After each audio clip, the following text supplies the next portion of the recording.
Hey everyone, welcome back to another episode of the DJ Sessions presents the Virtual Sessions. I'm your host Darren, and right now I'm sitting in the virtual studios in Seattle, Washington, and on the other end, coming in from the other side of the country, from Jersey City, we have Rob G in the studio with us today in the virtual studios. How's it going, Rob? Yo, I'm doing fantastic. Thank you so much for having me. It's an honor and a pleasure. Awesome. First and foremost, want to give a shout out to Josie Kennedy coming in saying, "Hi, Rob, heart, heart, heart."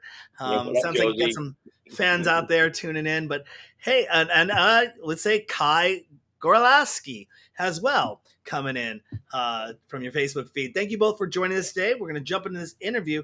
And Rob, you've been doing what you've been doing for quite a long time. Can you tell us about the 30 years of Rob G?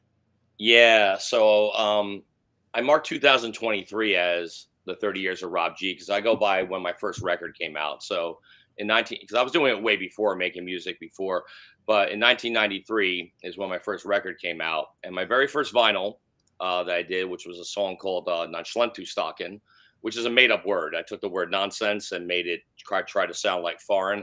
That came out on a label that we created for that record in New York called 12 Gauge Records. But that first vinyl got licensed as track number one on Thunderdome 3.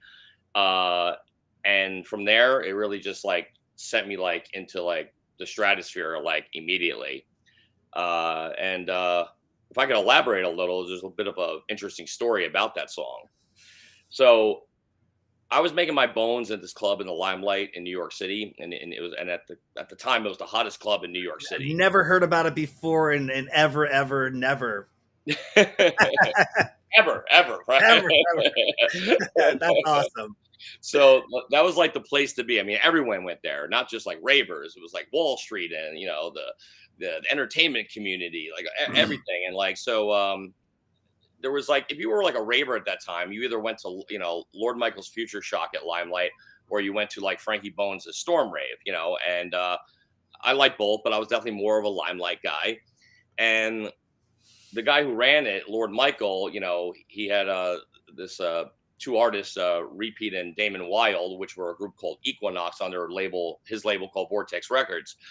But he wanted to come up with this concept of like, let's just make a record label called War, and we're just going to start beef with everybody.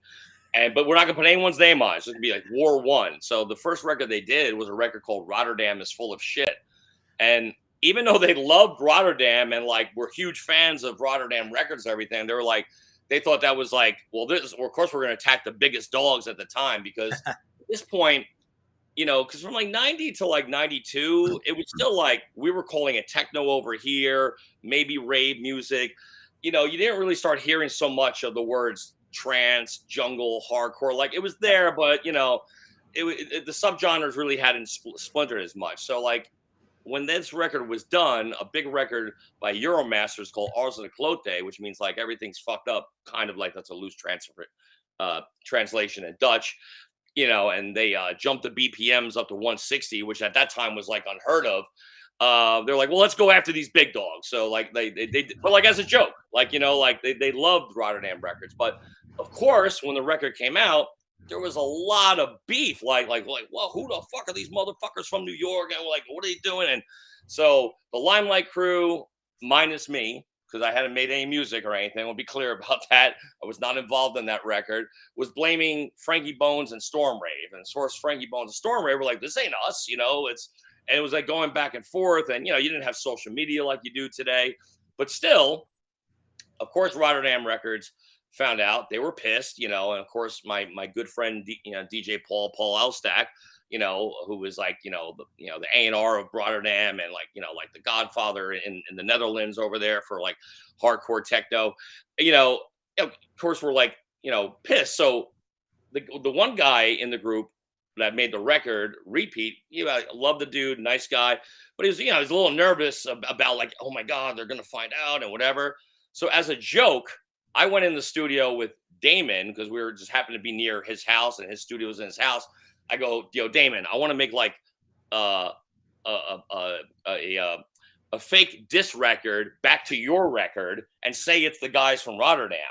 And I go, well, let's fuck with Pete, And he's like, all right, let's do it. So, we went in the studio and, as I mentioned before, fast records then were like 160. I was like 195, took the 909 out, fucking turned it up and distorted as much as you could, sampled this guitar going, da, da, da, da, da, da, da, da, da, da, and I, not knowing any Dutch or anything, just started like speaking gibberish. I was like, Michel, Limelight, and the Vortex Record, and Money Berry, and David Wow, he saw director repeat, and that's like the first time I screamed that word.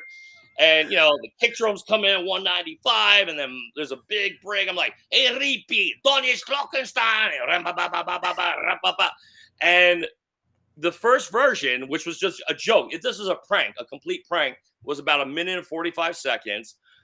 I call up Pete and I'm like, Pete, Rotterdam found out, bro. He's like, what do you mean? I was like, dude, I'm in the record store. There's this Rotterdam record, and like you're getting your ass kicked by some dude with like wooden shoes, and Damon's getting fucking fucked by a cow, and I'm like, they're putting tulips in his ass, and like I'm like saying all these like funny things, and I go, listen to this, and I play him the thing. He's like, oh my God, like well, it's a good record, and but you could tell he was like nervous. So about an hour later, me and Damon go and meet Pete for pizza. And of course, this is the subject. And Damon and I just couldn't keep it together. And like, Pete's like, what's so funny? Like, well, why? This is not funny. This is going to ruin my career and whatever. I was like, Pete, relax. It's me. That's me on the record. I made this record. And he's like, look at me. And I was like, hey, and his face went like this. We took that cassette, which was a prank, to the Limelight that Friday. We played it for like, I think it was like, I forget, the main floor is a couple thousand people or whatever. Place is packed. The place went crazy. Went so crazy, we were around the cassette, played it again. They went even more crazy. And that's when we decided to create 12 Gauge Records just for this record. But here's the interesting part about this. That record, again, licensed to, track number 1 of Thunderdome 3, that really paved the way for me. The first international booking I get is from DJ Paul Elstak, who asked me to come play at Nightmare in Rotterdam, number 4 in the Energy Hall in March of 1994. So it's like, and he had no idea that I made, or even that record is a diss record, Back to the Rotterdam is Full of Shit record. I didn't even start talking about this till a few years ago because I didn't want to blow anyone's spot up, but it's fucking almost 30 years now. But, but so it's like so ironic. The guy I was like defending and whose city I was defending, that's where I get my first international booking. Like, so you can't write that. That is how it went down. You can't. Well, it's definitely led to, I can see over the 30 years, you have a great fan base. I want to give a shout out to Omar, Sean, Gene, Ariel, Cedric, Patrick, Darren, Brianna. Thank you for all joining us today in this interview. We got a lot of stuff to cover, and that's a great kickoff story. I mean, that's a great success story if I've ever heard one. Thank you, brother. Getting out there in the biz, we were talking a little pre-show about, getting started in the industry. And, it seems like you had a lot of good friends, a lot of good people you were surrounding yourself with in that scene.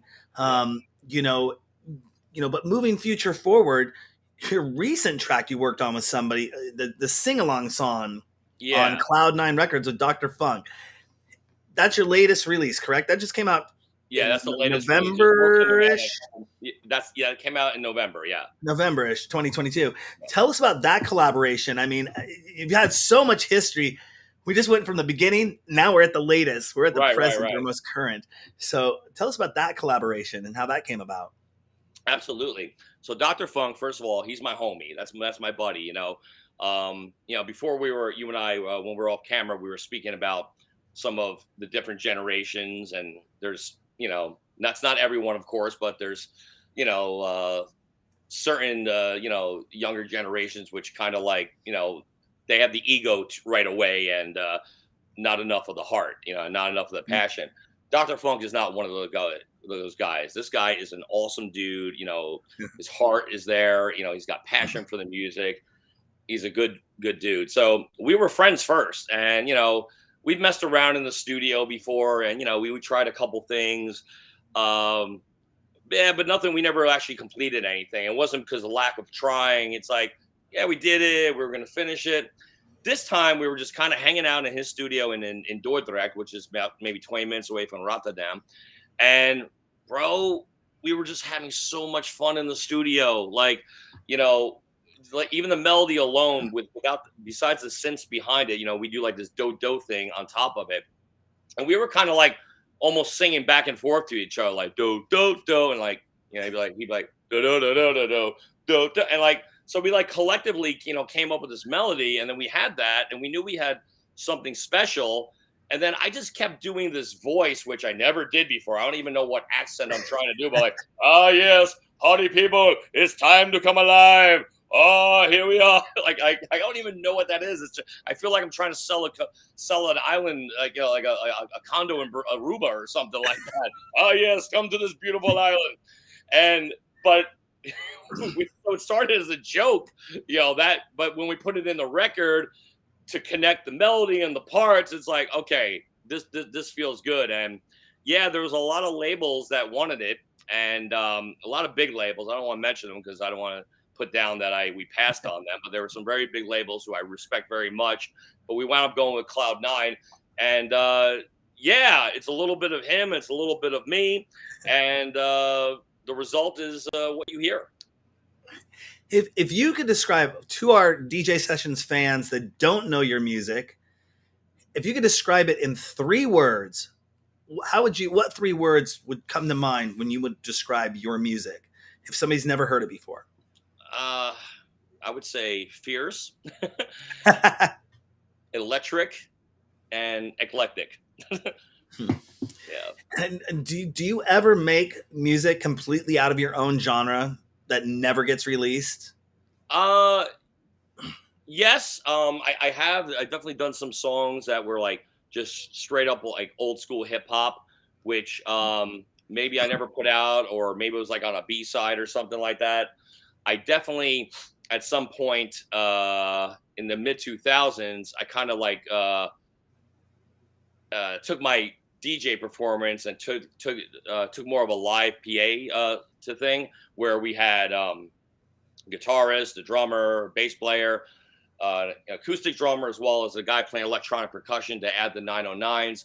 I know you're talking about stuff that really didn't get released, but that did get released. But it was definitely not what I'm necessarily known for, So I'm always, and even if you look at my overall catalog, I mean, I'll throw in some punk, I'll throw in some metal, I'll throw in some, oh yes, party people, I don't really have any rules. And where some artists might want to like make a certain name for a certain genre, I don't like to do that. I kind of like, what I call it is like the Beastie Boy approach, meaning when those guys did Check Your Head, they said, you know what? We're going to go back to our punk roots, but we're still the Beastie Boys. We're still going to do our hip hop. We're still the Beastie Boys. We're going to do some little laid back instrumental. We're still the Beastie Boys. So no matter what music I play, unless of course I'm collaborating and then we make a different name for that. But if it's just a Rob G song, no matter what it sounds like, it's always going to be 100% Rob G. Nice. I want to stop for a shout out right now to Jesus, Satu, Michael, Richard, and they're asking some questions in the chat room. We'll get some of those questions out there in just a few moments. What's up, party people? What was the weirdest moment you've ever heard one of your own tunes play, one of your own tracks play? Yeah, okay. I actually do have an answer for this. It's like skipping my mind, because I remember I was like, what the hell? Damn. Yeah. I think maybe this isn't the one I'm thinking of, but this is definitely out of its element as well. I don't know if you have them on the West Coast. You might. Hula Hands. It's like an Applebee's sort of thing. Oh, okay. Right. It's like an Applebee's. We have the same. Yeah. But it's called Hula Hands. So like, I remember, and this was like this is like pretty long ago also. So this is like before like, you might have just clicked on a Spotify or whatever. Like someone actually had to bring this music in there and like play throughout the speaker. So picture Applebee's, like really that sort of setting, only it's called Hula Hands. And yeah, I walked in there and I heard like, one of my songs, and I was just like, it was really out of place, because there's these families, eating, lunch or dinner or whatever it was. There's people at the bar, the businessmen, having their drinks, and there was like, I think it was I believe it was Ecstasy You Got What I Need, which was playing, which was also weird too because of the song content, and you're like in this like public place of whatever. But yeah, that was definitely kind of odd. And tell us about One Gabber Family and the concept behind and the meaning behind One Gabber Family, what it means to you. All right, so for me, so in hardcore techno, we were just speaking earlier, like how even rave splintered in all these genres, and then those genres have now splintered into so many genres. Hardcore has splintered into so many genres. I mean, you have people like, I mean, I feel like every week, like someone's making up something new, like, hey, polka core or something like that, but like you got some of the main ones like Uptempo, French core, Terra. I always like the word gabber. There's speedcore, there's this core, there's that core, there's I don't give a fuck core, there's all these things. And I'm not saying you have to love everything, okay?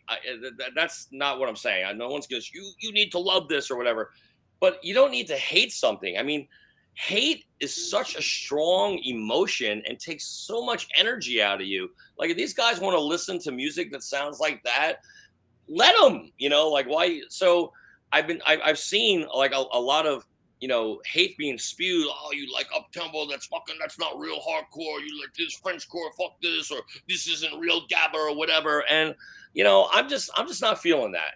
And so there's a lyric in there that says like you can like Uptempo or some French core, even some Terror, but it's all hardcore. We're one Gabber family, and that's a fact. Old school Gabber, I'm bringing it back. And I don't even like, yeah, it's got a bit of an old school vibe in the music, but I'm talking about the vibe, what I felt from the early 90s. Like, if a lot of this music that I just mentioned, whether it was Uptempo or French core or whatever, if it came out in the 90s, you probably wouldn't be putting a different label of it. It would be like, this sound would be, oh, this is what a Party Razor record sounds like. Oh, this is what a Dr. Peacock record sounds like. Because in the 90s, when you picked up a CD, whether it was Lenny D or Rob G or Paul Elstak or Gizmo or BuzzFuzz, I could go on and on. You didn't even really have to look at the credits. You kind of knew like, oh, that's Rob's record. That's Gizmo's record. So if those songs came out like during those time, I think you would just be, looping, like gathering into hardcore techno, and gabber. And, gabber, comes from a Dutch slang, like meaning like your friend, your brother, your sister, your homie, like this is like where the word derives from. So whether you like it or not, all this music, all these different subgenres of hardcore came from that. So you all at the end of the day has something in common. And like, why do you want to like, hate on someone and what they like just because it's different from what you like? You don't have to like it, but you don't have to hate it either. I'm just saying we're just one even big human family at the end of the day. But the fact that we share something that was derived from the same place, I think there's something to be said about that, where, there should be more unity and less diversity. Mm-hmm. Definitely, the plural concept, peace, love, unity, respect concept. Yeah. Was something that was early on. I remember those days going out to my first raves. We didn't even know what they really were in '92 here in Seattle. Right. It was like, what is this event? And everybody was cool with everyone. We were talking a little bit, mentioned Limelight, and you had the businessmen, you had the punk rockers, you had the artist community, you had, all these different musicians coming together to have this great experience. And there were no cliques, no genres at that time. Exactly. Getting together, and it's like, besides even the word, gabber, like even you take it back into like rave as a whole, like, it's supposed to be a place where everyone's welcome. Doesn't matter what you look like. Doesn't matter what color you are, who you gravitate towards sexually or whatever. And like, none of this needs to matter. So when I see people just spewing hate about this, like, there's better things to do with your life. It's like I know I'm repeating myself, but like hate is like such a strong emotion. I'm not about that. Like, again, you don't have to love everything. No one's saying rubber stamp and yes, we all like this. We're robots, but you don't have to hate on everything. It's unnecessary. That goes perfectly right into my next question. And, this may be the topic that you want to discuss is there something really messed up in the DJ scene, and how would we go about changing that? If hate is that kind of topic, what would be the best way that you would say, after your 30 years of being in the industry, to go about changing that? Do you think social media has come into so much play with cancel culture and people being able to break off in their own factions and their own Right. groups, that has that destroyed that concept so far that now when you say I do like this, even your friends can come on board and say, no, that sucks. And you're like, what? Yeah. I So like green eggs and ham. Can I just eat my green eggs and ham without getting exactly. hated Who upon doesn't and like some green canceled eggs because and I ham? like green eggs and ham? You know? Exactly, my brother.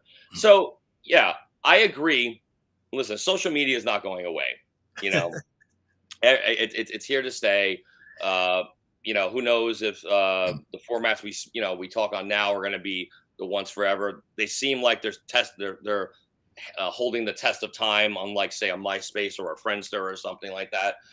And yes, it seems like so many people are just they start typing without thinking, like, oh my God, and then, like, and at first now, like, it's like, is this really something you would say to like someone's face? Like, probably not, like, I don't go around trying to like take pictures of people and like confront them. But if someone looks familiar to me and I know they might have said a certain something, oh, hell yeah, I'll definitely confront you. But let's talk about the solution. I think you need more artists and more people who have a platform to not be afraid to speak out and not be afraid of cancel culture, because I think that itself has gone too far. I mean, listen, if someone has done something deliberately harmful to another individual or another group of people, and it could definitely be proven this isn't just someone's bullshit idea because, oh, he doesn't like me or he didn't respond to me or something like that, then that is warranted. But there's a lot of people who make up stories, and there's a lot of people who like, I'm sorry, you need to have a little backbone. Like, some things are just words, and what just because you don't agree with something doesn't make that person right or wrong. You could just agree to disagree. But I think we've gone to a point, and not just in music, as in life in general, where people are afraid to speak their minds. Like, whether it's about music, politics, whether they're a vegetarian or not, and we're all different human beings with a different chemical makeup. Some of us have some similarities, and some of us are very different. But I think the solution is people need to be more brave to speak their mind. Because when I talk to a lot of people behind scenes, like, yeah, man, I'm with you, or I support you, like, but they're like afraid to say that out loud sometimes. Yep. I've had to deal with it in my own city and calling out what I saw in the toxicity of the environment and Yep. basically flipping a big middle finger and saying, y'all are saying that you hate this, but you all go out there and do it. And here's the whole proof of you doing it to Right. people.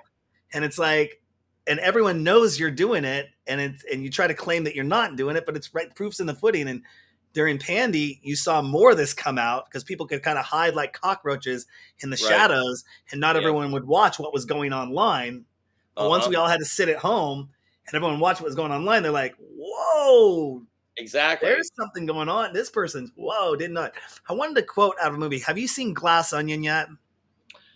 I have not, but it's funny you mentioned that. My concierge downstairs yesterday, she said, you have to check out this Glass Onion. I There's thought a it was a new quote. food. I thought it was something they serve at Hula Hands.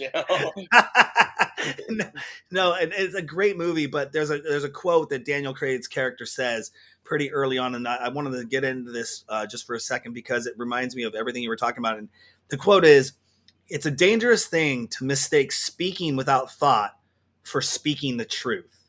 Yes. And he says this because there's a character in the movie. She just basically just I say whatever comes to mind, and that's like, and it's like, wait a second, but that can be highly offensive to other people. That can be really rude that you Right. think you're right just because you're speaking without thought. You're not thinking what you're saying. And that when you Exactly. mention that typing on the keyboard and not thinking about what you're putting out there, happens Yeah. so much, and that especially in cancer culture. And then we call it tough guy keyboard, or keyboard tough guy, hiding Yeah. behind. They say 20 years ago, there's things you would never put on a keyboard because you get punched in the face for it. Yeah, and Like, that's the thing. Like, I'm definitely not like trying to like put a rubber stamp on violence or something, but like Keyboard Yeah, gangster. someone just wrote keyboard gangster. I'm sorry, I caught that at the tail of my eye, but that is true. What's up, RL Paradox? But yeah, keyboard gangster is really like the way to put it. And I definitely am not trying to condone violence or something like that. But yeah, we live in a world where if you used to say, like I said, it goes back to, would you say this to someone's face? Most people probably wouldn't, because they would get knocked the fuck out. And it's just been like no repercussion. But what I don't like about the whole cancel culture thing, this keyboard gangster thing, is like, you're now becoming the bullies, and that, so like some people like trying to get on their social justice platform. And listen, I love everybody. We're all human beings. There are good and bad people of all walks of life and every different color and everything. There's not a one size fits all. But when you get to the point where you're now being such a hypocrite that you're now bullying this one individual because maybe they disagree with you on something, and now you're like, we got to cancel this person, and like it's insane. Like, I remember seeing on Twitter during, like you said, Pandy. I never heard that before. Pandemic. Yeah, I made that one up. I love it. But I remember on Twitter, I was watching like some ravers saying, "Oh, what DJ should we cancel now? They're obviously a white supremacist." And I'm reading this, and I'm like, and I would know the person they spoke about. I'm like, this person is not some white supremacist. Like, they're a very loving, genuine individual. Like this is getting out of control, and just, we're all human beings. Let's just all take a deep breath, take a step back. There's a lot of us have some things in common, but there's a lot of differences. But and again, if someone really did something fucked up, yes, they deserve to be held accountable 100%. But there's some people, like you said, that are just speaking, maybe, this girl didn't like her, didn't like him or her, and, oh, well, you know what? This one's, and they because people do lie.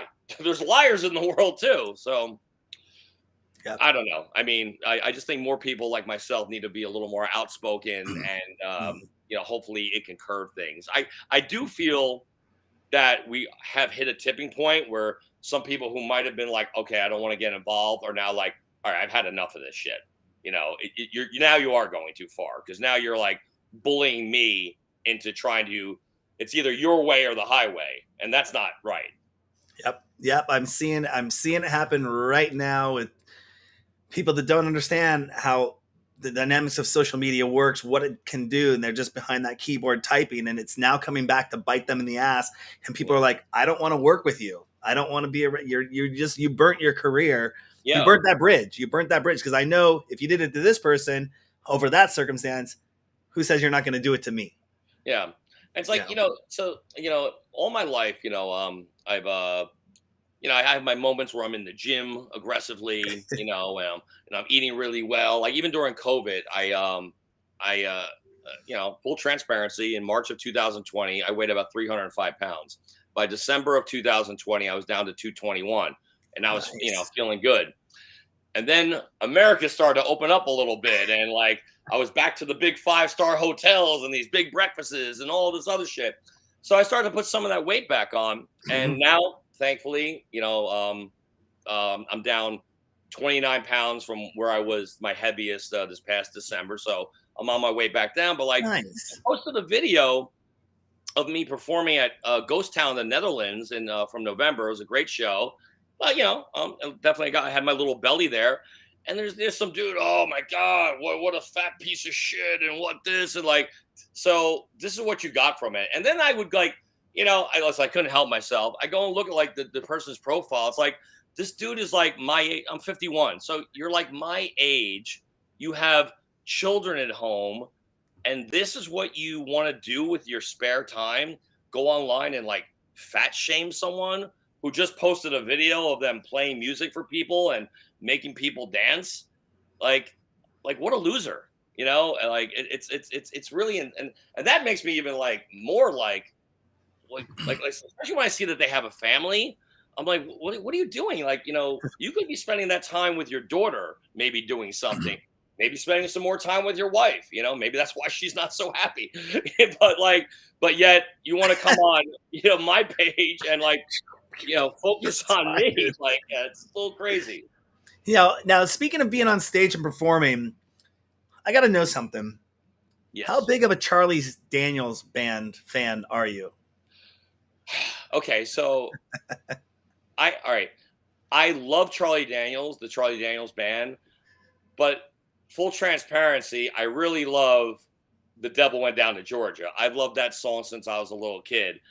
Only recently, I would say in the last few years, have I started to actually get a liking for country music. I started going down to Nashville with my friend Ray, who owns this place out here in Jersey called Sean's Crazy Saloon, which his whole concept was like he wants to put a little piece of Nashville here in New Jersey. So now I there's a lot of country music that I like. I never hated it. There's a lot of people growing up with like, oh, some kind of music. Like, well, I like rock. I like this, but I hate country. Like a lot of people just said they hate country for like no reason. I never said that, but I do like it now. But as far as that song goes, ever since I was a little kid, that song just stood out, and I love that song. Maybe it's because in the last verse he says "son of bitch," and I'm like, oh yeah, it's so fucking cool. And there's a cool little story that goes along, that are the lyrics of the song. So yeah, I do love that song. Yeah, it's definitely one of my top favorites. 100%. Goes back to classic childhood memories. Yeah. I've listened to that. I grew up, my dad would either play classical music or country music on Sundays when we clean the house. So grew up with that. But do you become a different person when you get on stage, or are you different off stage, or is Rob G 100% of the time? I mean, I think you're kind of seeing it now, so like, this is me. This isn't like some fake persona, but when I'm like speaking to people, whether it's on an interview or just if we were like, whatever, at a bar or at I don't know, at Hula Hands again, I it's still me. It's just a different part of me, that comes out. But, depending on the kind of song I'm doing, well, I shouldn't even say in the kind of song. I just think when I get on stage to perform, I definitely have that moment where it's like, okay, we're going to do this. And then I just let it out. Like no holds bar. It's just like, it's like I put my Rocky face on, and it's like it's time, and I am so in the zone, and putting the vibes out there, getting them back from the people, and putting them back, and we have like this constant energetic ping pong going back and forth. Okay, and how much I hope I say this correctly, do the Positivian vibes influence you? Okay, you said it correctly. So yeah, Positivian vibes. This is like a term which I actually have trademarked, by the way. If you go to the trademark office and type it, you'll say Rob G owns this shit. Nice. This goes back to the social media. This was, I want to say, around 2011 or so. I was really, Facebook was starting to become more and more popular. I don't think there even was an Instagram yet. Maybe there was a Twitter, but Facebook was definitely a thing. I started to see all this hate, and it goes back to what I was saying before. I was like, why are people spending so much time on this negativity? I'm not saying you can't have a difference of opinion, but when it gets to that emotion of hate, I was like, it takes so much energy. So I think at the end of the day, we all would like to live a nice and happy life. That does not mean it's all rainbows and pixie dust and a bluebird on your shoulder. We're all going to have these ups and downs. We're all going to have a need to vent. But, another part of the Positivity vibes, was like, I think we all want to get back to that happy place as soon as we can with, while, after we've gone through the process of letting some of these things go. Because some people, like, they really sit and let things fester and, no, fuck that, or fuck him. Like, they're never open, for a conversation to try to even get themselves back to the happy place. And I'm just saying, hey, if you could do something to fix it, then do it. If you cannot do something to fix it, we'll accept that also and move on. And even though this is not why Positivity and Vibes was started, I April 13th, I'll be celebrating 11 years of total sobriety. And there's something to be said about the serenity prayer for life in general. Accept the Mhm. things I cannot, change, the courage to change the things I can, and the wisdom to know the difference. That's not just about sobriety. That is about life in general. Mhm. And it's kind of weird. I started the Positivity Vibes before I got sober because my sober date is April 13th, 2012. But and again, and for the first 10 years, I didn't attend one AA or CA meeting or anything. It wasn't until my 10-year anniversary that I got invited by a bunch of very big DJs from around the world. I'm not going to mention their names. I want to protect their anonymity. But we have our own group that meets every 3 p.m. New York time, which, just figure out the time zones from the rest of the world. And, and we're all, alcoholics, yeah, cocaine addicts, whatever, Mhm. and I was asked to speak at their meeting on the 10-year anniversary.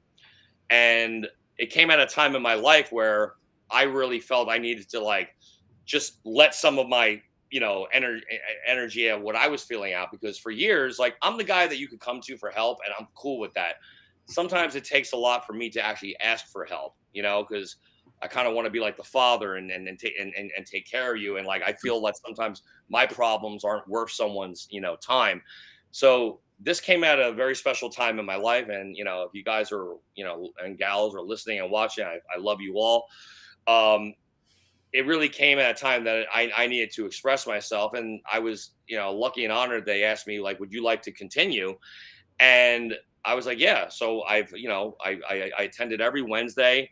And this is when I started learning more about, the big book and sobriety. And I was like, shit, like, these are things that I didn't even know about, but I was already practicing in my last 10 years of my life, which I kind of found on my own path. Mhm. And they even were like, saying, are you sure you haven't read this thing? Like, because everything you're saying is like, it's in here. I'm like, no, I swear. And like, this is just, are things I figured out on my own. So again, I think there's, something divine happening that, made all that come together. That's awesome. Congratulations on that, by the way. Thank you, my brother. I'm very I proud know of it's a lot being in the industry, you quickly I've been there. You get backstage, you're hanging out, it goes to the after party.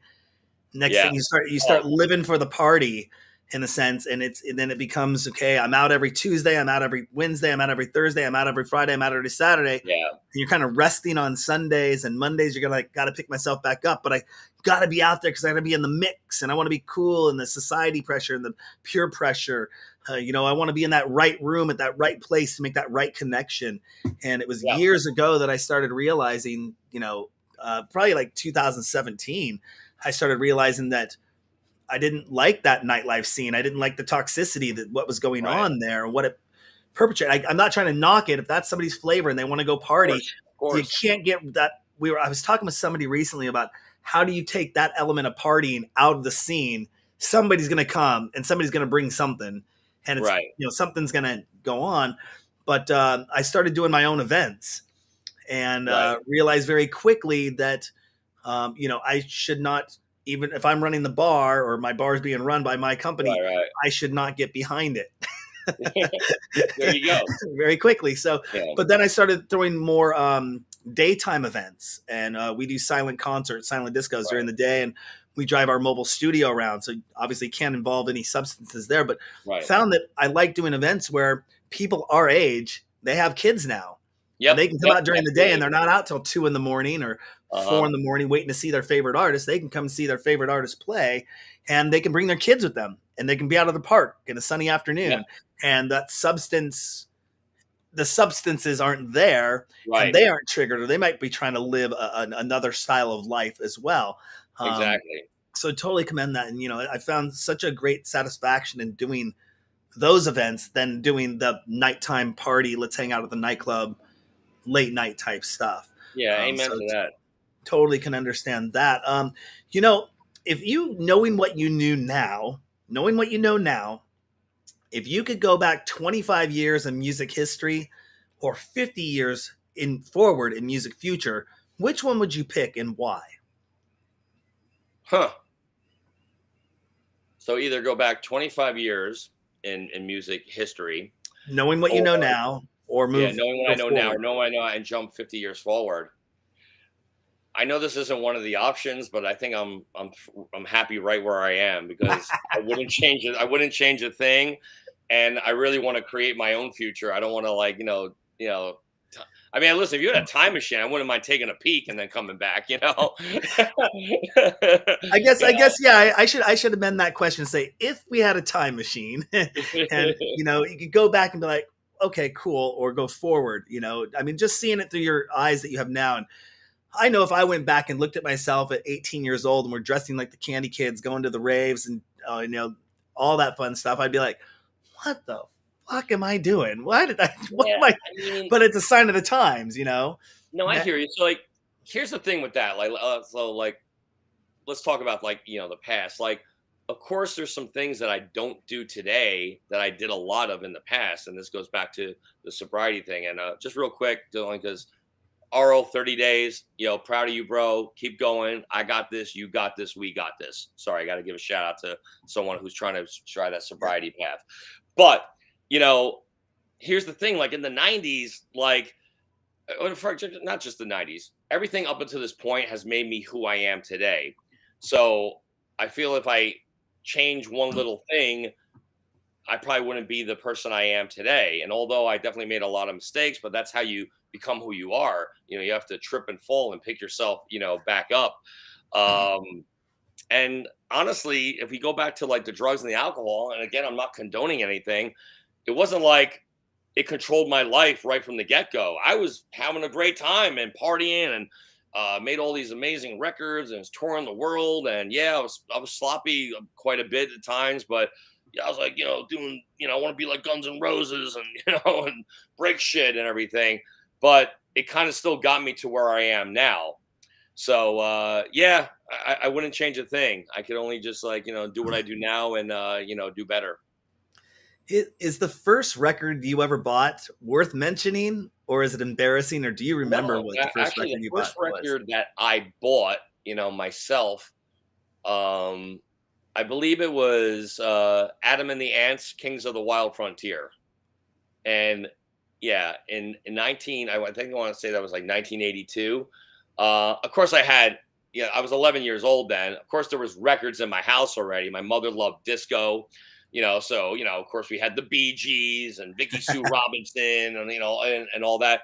My father, on the other hand, big opera guy, so like Mario Lanza and Luciano Pavarotti. If I was at my grandparents, on my mother's side, well, we had the Frank Sinatra and the Dean Martin. I had the cool aunt who had the Rolling Stones and Led Zeppelin. But as far as like, I think the first artist that I really gravitated towards and felt something like, oh, I want to be like that dude, and whose music, it was Adam. Adam, he did solo Adam Ant, which was also cool. But when it was Adam and the Ants, like songs like Stand and Deliver and Ant Music, I mean that shit was like, oh my god, the percussion in it, and like it was just the that's like when MTV like dropped, and the music videos were awesome. So yeah, that was definitely the first piece. First is purse and purse. First piece of vinyl that I ever bought, and definitely damn proud to say that. Nice, nice, nice, nice. Now, you know this guy probably. You've probably met him in person a few times. Carl Cox. Oh yeah, He love was him, great born. guy. He was born in July 1962. Just turned 60 last year. God bless him. He's 60 and a half, and and still rocking major festivals and shows. Hell yeah, Do you see yourself DJing at his age still rocking it? absolutely. I'll 60, even 70 years old? I'll even go further. Respect to Carl Cox. Love that dude. He's a great dude. Um, we've played together several times. We're very cool with each other. I respect the hell out of the man for everything he's done and for what he's still doing. But usually when I'm in interviews, the term that I always say is like, I'm going to Mick Jagger the fuck out of this thing. This guy is 80 or about to be, or is 80 and is, he's still doing his thing and sounds great on the mic. His energy is there. And yeah, if people will have me, that's what I'll be doing. And even if they won't have me, I'll be doing it in my house somewhere. It is so crazy. I love it when guests on the show. By the way, people that are watching right now, the guests I have, the people I'm interviewing, Rob did not see any of the questions that I'm asking him right now. He sent me some information, but just let you know, no other questions. I actually just threw in that Carl Cox question because Yeah. the original question I was going to ask was, and I love the fact you said Mick Jagger. You said, I was going to say, you two and the Rolling Stones have been rocking stadiums forever and a day. Would you see yourself DJing at the age of 70? That was going to be my original question. I decided to swap. That's why you saw me looking over here. I was going to swap it out and go, let me ask the Carl Cox one rather than the U2 Rolling Stones one. And then you drop Mick Jagger in there. And I'm like, I should have gone with the U2 Rolling Stones one. I think it's even cooler that this happened and we even like circled right back to that. Like, that's I didn't even know like that was a piece of your question. I threw Mick Jagger out there, you know? Yeah, I know. That's an absolute legend. That's I love it when people like they go into something. I'm like, I'm just about to ask that. How did they know? But have you made a lot of friends in the electronic music world, or would you say most are just business contacts? No, I got some really good friends. People that are, if one of us was to stop making music tomorrow, we would still be good friends. You know, people, I share my personal life with. If people would just hang out and talk, and we don't have to make music. We don't have to, we hang out. Like I got this one friend. He's in a group called the Sika Squad. His name's Jacopo Stevanato. So what's up? Oh, today's his birthday. Happy birthday, Jacopo! So yeah, we do some music. Yeah, we met through the music industry, but he's like one of my best friends. I mean, so when I go to Italy, I stay at his house for like a week, and yeah, we might make some music. Maybe we do, maybe we don't, but it's just more about two friends chilling, having a great time. I got another dear friend in the Netherlands, the Mouth of Man, is Sitsa. What's up? If you're watching, yeah, we met through the scene, but this is one of my main homies. I love that dude. Mm-hmm. If you could put one non-famous person in the spotlight who means a lot to you, other than your direct family or friends, who would that be and why? Non-famous person. Somebody who's not in the spotlight, not out there. You could take them and say, this person should be launched, should be out there. Who would that be? Oh, okay. So, all right, okay. So, someone who's not so famous, but I feel deserves to be out there. Okay. Yeah. At first, I was going to say my mom because she's so awesome, but my mom's not dropping her new mixtape for a while. So, honestly, there's a guy I've known for about 20 years. He's been like in and out of the music scene. He used to go by Perfect Dark, but now he's going by Queen City Hooligan. The name Queen City comes from the part of New Hampshire where he's from. That's like the nickname for the town. So hence Queen City Hooligan. I put one of his vinyls more than one, like many years ago, when it was still vinyl. And when I made this label back then called Adam Recordings, I made it just for me to do my own music. I didn't want any bullshit from anyone, and I didn't want any artists. I didn't want to deal with any other labels. I also didn't want to deal with any artists. He came to the limelight and showed me this thing. I was like, he really had something that, he had the hardcore punk background and the metal background and using live instruments like I do. So I really felt he had something. And then we drifted apart. I think he got involved in some other kind of music. And recently he's come back into the circle. And I really think that's someone who should be out there and people should pay attention to, Queen City Hooligan. Nice. Queen City Hooligan. Awesome. Queen City Hooligan, straight out of New Hampshire. And you have some upcoming events. I saw on your post. One of the biggest ones, looks like you're really excited about this one. Tell us about your involvement with BassCon Wasteland. So, BassCon, Wasteland, which is BassCon is a part of Insomniac Events, who does, Electric Daisy Carnival, EDC, and Beyond Wonderland, and all these things. So, I mean, my history with them goes back also 30 years. In fact, Insomniac Events is celebrating 30 years of Insomniac Events this year. Wow. And in the 90s, I mean, I was constantly playing EDC and Nocturnal Wonderland. Like back then, they had hardcore stages. I remember even one year they did a Thunderdome stage at, I forgot if it was Nocturnal or EDC. It was one or the other. And they have this brand called BassCon, which is now 10 years old. And it's interesting. So I just mentioned that I played for them, you know, in the '90s up until like the early 2000s, Insomniac events, EDCs, Nocturnals, and then they kind of didn't do any hard music for a while, and then they start to do hard style, which is its own genre, but it still originated originally from hardcore, but it was like just hard style. And it wasn't until like in the last, I don't want to say maybe 6 7 years, like, and I think that was like 2011 2012, before they had the Basscom brand. I think they were doing it with Q Dance from the Netherlands, the one stage at EDC. But now they have their own brand, Basscon, for obviously 10 years. um, and now there's been some hardcore. Now here's the thing: the guy who owns Insomniac Events, Pasquale Rotella, great guy, love this dude. He's the guy who used to personally book me because, you know, Insomniac Events in the '90s was not what it is today. Like, you know, Mhm. a big corporation and stuff. So like, he would be the dude, like, hey, you know, you want to play ADC? And you know, I would stop by his apartment in LA and, you know, get paid and drive to the show. Like, it was very, you know, casual. Now it's like a different thing. So here's the thing: I want to say around 2013 is when I started to have a bit of a comeback moment. And you know, so I mean, I was always doing this for a living, but I would say this is where I started to have, you know, this moment that I'm having now, and started getting higher and higher. Well, I wasn't playing any EDCs or any Insomniac events, but Pascal and I had always remained friends.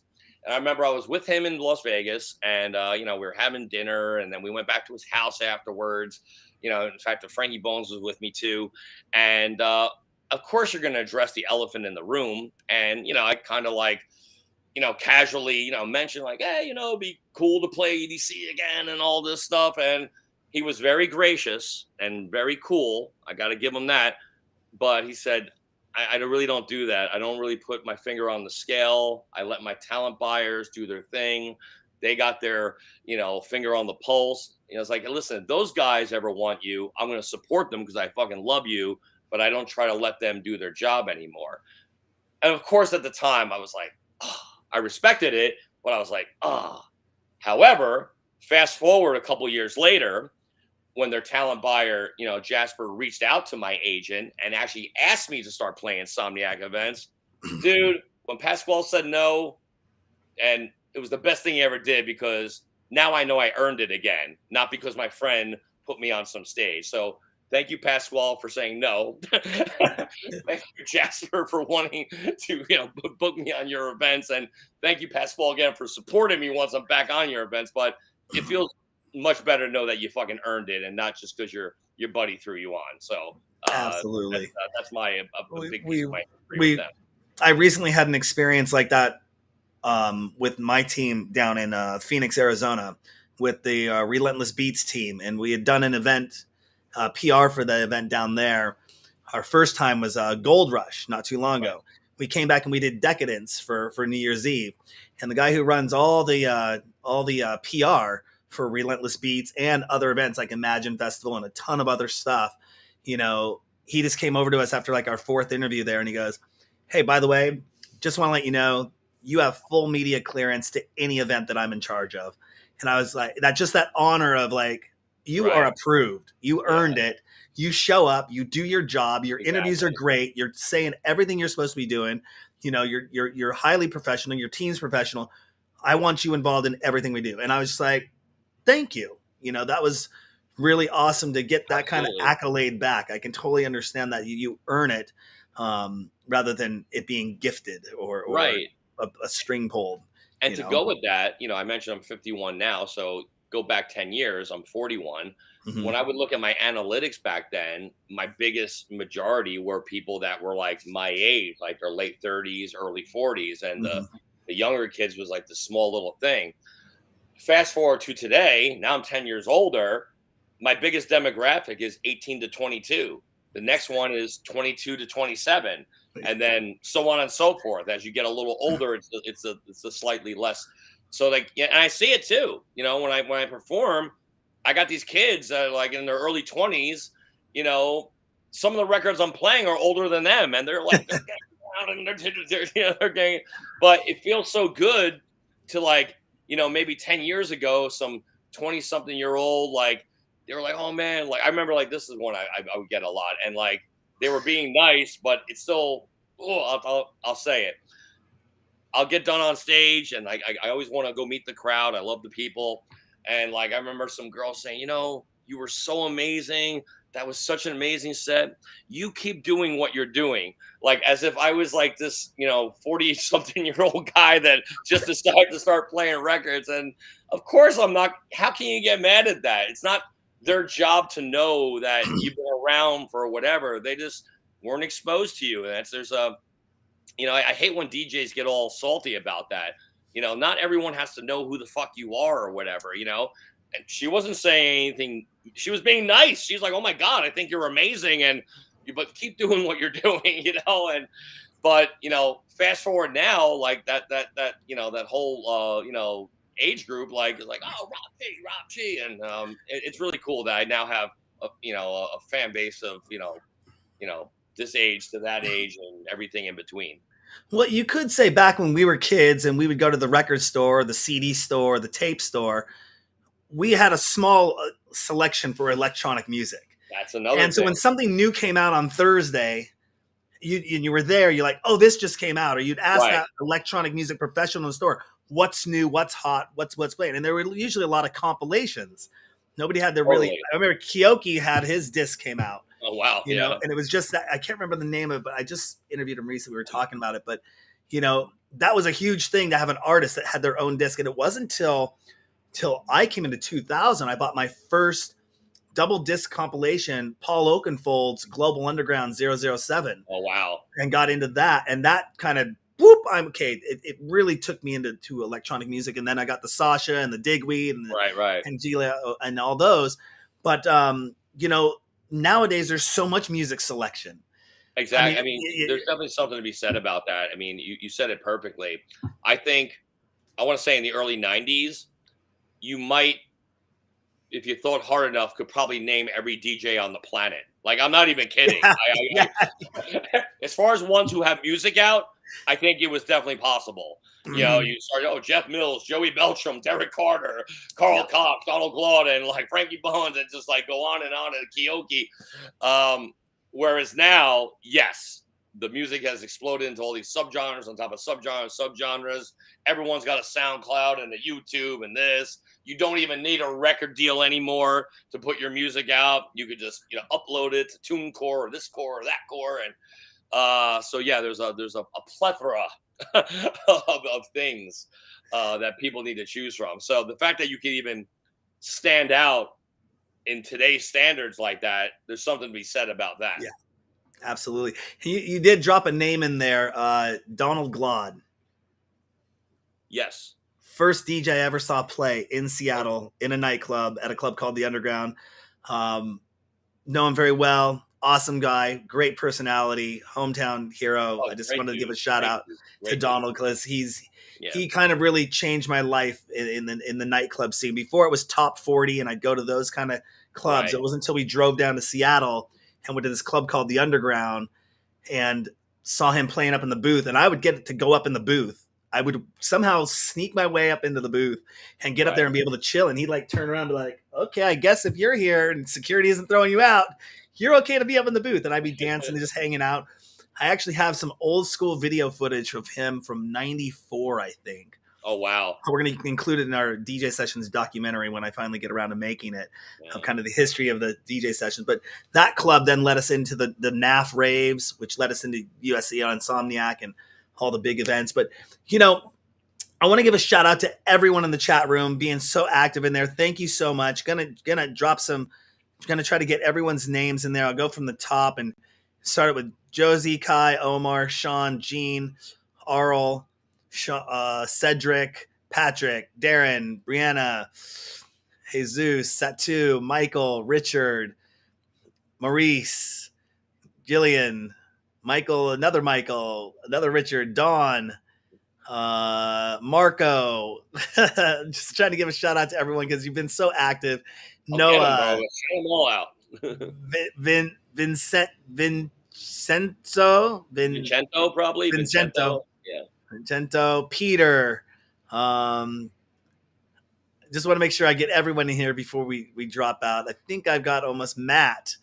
Michael Van Denberg, Stefan, Danuska. Yeah, that's about everyone that's been in the chat room. And to those who've been watching, thank you so much. Rob, is there anything else you want to let our DJ Sessions fans know about before we let you go? Yes. So yeah, this year 2023 is a very important year for me. I'm celebrating 30 years of Rob G. I'll definitely be coming to a city near you. If you haven't heard anything, definitely contact your local promoters and ask them to have Rob motherfucking G out there. There's going to be a lot of new music coming out, very soon. There's going to be some stuff with the One Gapper family vibe. There's going to be some stuff with the sing along song vibe. I think later this year, me and my boy Shaba from System of a Down are going to be doing a little collaboration. I believe me and my boy Sid from Slipknot are going to be doing a little something in the hardcore gabber realm. And just hit up my Spotify, play my music, and have a good time and spread the positivity and vibes. Yes. Awesome. Yeah. Where's the best place people can go to find out information about you, though? I would say the best place, even though it's not updated as much, but you'll be able to find all my social media from there, is my website, therealrobgee.com, therealrobg.com. Yes, therealrobg.com, because if you go there, there's a link to the Facebook, there's a link to the Instagram, there's a link to the YouTube. So, and there's some cool information on the website itself, but and all my handles for every social media is also the Real Rob G, TheRealRobGee. So that's everything: Instagram, YouTube, SoundCloud, everything, Twitch, all that stuff. Awesome, Rob. Well, thank you for coming on the DJ Sessions. We'll definitely be following up with you later in 2023, as we always promise to do. And it's an honor having you on the show. And thank you so much. Thank you so much for having me, man. It was a pleasure. I love the energy, love the vibes. Great questions, even the curveball questions. Love it. Shout out to everyone in the chat room. My man just named everybody, but I love you all, and thank you so much, and thank you, sir. Absolutely. On that note, don't forget to go to our website, thedjsessions.com. Find us on Meta, Twitch, Twitter, Facebook, whatever you want to call that one. We're out there everywhere on our website, thedjsessions.com. Don't forget to check out our new virtual reality nightclubs. We'll be launching soon. And go to our website and download that mobile app. We have over 600 news stories, tons of live interviews, exclusive mixes, and more at thedjsessions.com. I'm Darren. That's Rob G coming in from Jersey City. I'm coming to you from the virtual studios in Seattle, Washington for the DJ Sessions. And remember, on the DJ Sessions, the music never stops.